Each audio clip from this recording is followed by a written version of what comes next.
হল একদম নৰ্মেলি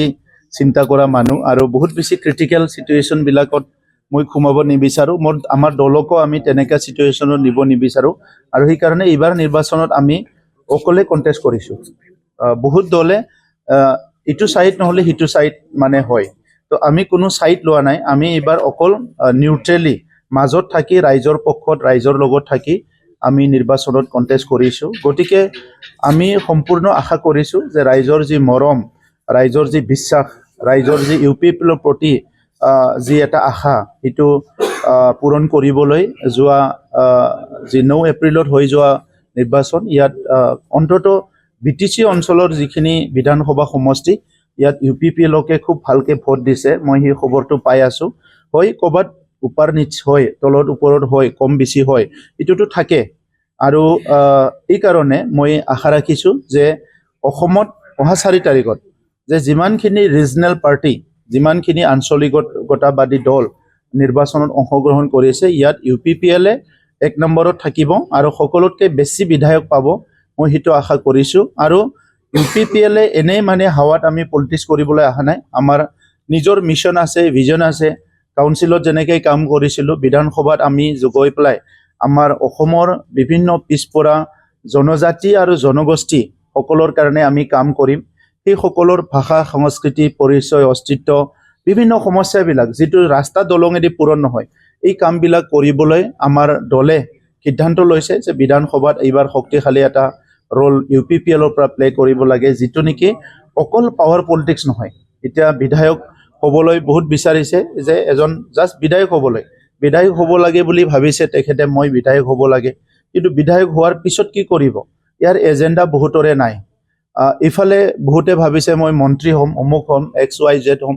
হোৱাত কোনো অসুবিধা নাই কিন্তু হৈ পেলাই যদি ৰাইজৰ কাম নকৰে অঞ্চলৰ কাম নকৰে জাতিৰ কাম নকৰে ৰাজ্যখনৰ কাম নকৰে তেতিয়াহে ইয়াৰ পৰা আশা যেটো ৰাইজৰ থাকে এই আশাটো পূৰণ নহয় আৰু এনেকুৱা হলে আমাৰ দেশখন দুই সাইডে এটা হল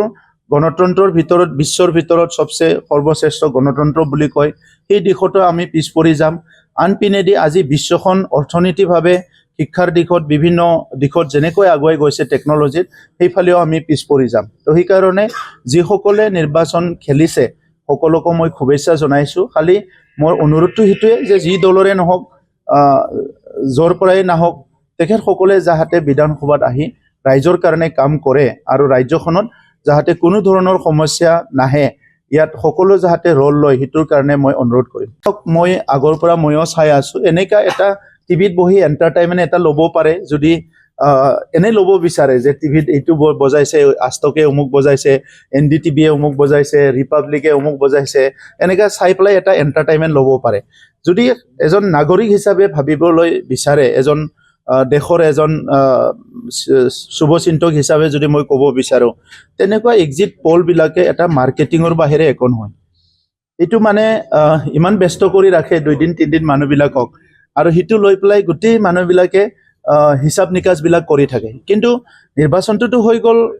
9 এপ্ৰিলত ৰাইজে ভোট দিলে ৰাইজৰ ভোট এতিয়া EVM মেচিনত আছে তো EVM মেচিনত কাউন্টিং হ'ব অহা 4 মেত আগৰ দিনবিলাকত তেনেকৈ আছিল বেলট পেপাৰত ইলেকশন হৈছিল বা EVMতে হওক যে ইলেকশন হৈ গল নিজৰ মনোপ্ৰত প্ৰাৰ্থীবিলাকক দলবিলাকক ভোট দিলে আৰু সেই দিনটো এটা উৎসৱ দিন এটা ৰখি থাকে যে ৰিজাল্ট ওলাব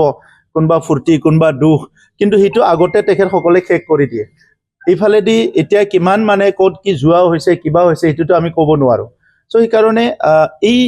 এক্সিট পোলৰ মিনিংটো কি ইয়াৰ অবজেক্টিভটো কি মই হিটো বুজি পোৱা নাই ইমান হুলস্থুলীয়া মেল মিটিং কৰি ৰেলী কৰি ডাঙৰ ডাঙৰ ভাষণ দি টকা পইচা খৰচ কৰি প্ৰাৰ্থী পাৰ্টি সবে ওলাই যোৱা একমাহ ধৰি ইমান কষ্ট কৰিলে আৰু যদি এনেকা যদি একদিনতে টিভি চেনেলত বহি যদি সবে কৈ দিব পাৰে যে উমুকে ইমান পাব এটোটো গুটি মানে মিনিংটোৱে মই ধৰিব পৰা নাই যে ইটো কি লাভ হ'ব কাৰ লাভ হ'ব ইটো দি তাৰ পিছত যেতিয়া ৰিজাল্টটো ওলাব উমুক টিভিত দেখাইছিল 80টা হি পালে 30টা তাৰ পিছত ক'ব যে এইটোটো ভুল হৈ গল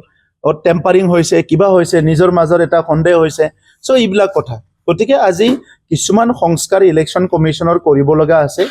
যে মানুহে লাহে লাহে আংলি উঠায় যে তাত টেম্পাৰিং হৈছে, তাত EVM টেম্পাৰিং কৰিছে, অমুক কৰিছে, তমুক কৰিছে, এইবিলাক যে আঙুলি উঠাই আছে, অমুকত অমুক হৈছে, CCTV কেমেৰাত অমুক আহিছে, এইবিলাকহে সংস্কাৰ কৰিব লাগে। কাৰণ বিশ্বৰ ভিতৰত সৰ্ববৃহৎ লোকতন্ত্ৰ এটা দেশত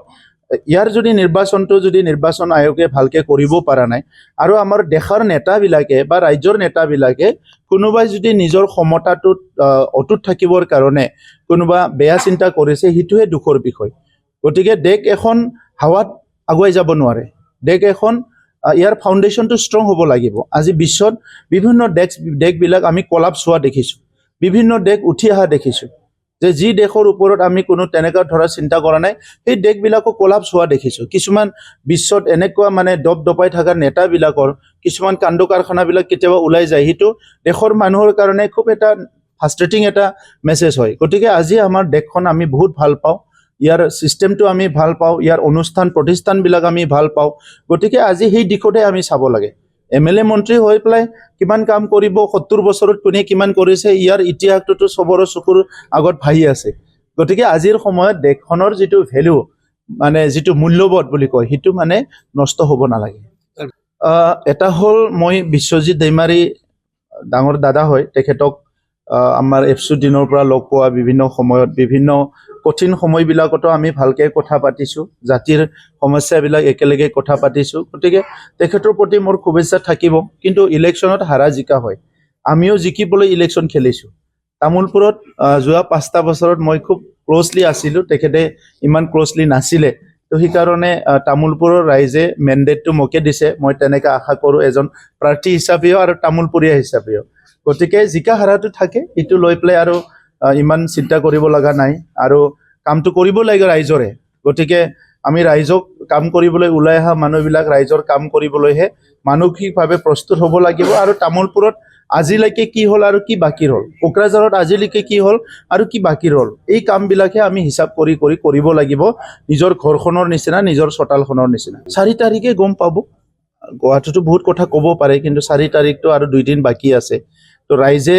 ভোট দিলে, EVM মেচিনত ভোটটো গুচি গ'ল। সেইদিনাটো না তেখেতে বহি আছিলে 15টা সমষ্টিৰ গোটেইকেইটা চেণ্টাৰত, 3200 চেণ্টাৰত না মই বহি আছিলোঁ। ৰাইজেহে ভোটটো দিছে, EVMটো ৰাইজে টিপিছে। চবেতো আহি কোৱা নাই যে মই টিপিলোঁ দেই ট্ৰেক্টৰত, মই টিপিলোঁ নাঙলত, মই টিপিলোঁ ফুলত, এনেকুৱাতো আহি কৈ যোৱা নাই নহয়। কেনেকৈ গম পাব যে চুইপ হ'ব না 0 হ'ব? 4 তাৰিখেহে গম পাব। 4 তাৰিখলৈকে আৰামছে থাকক। 4 তাৰিখে 4টা বজাৰ পিছত আৰম্ভ কৰিম চিন্তাটো।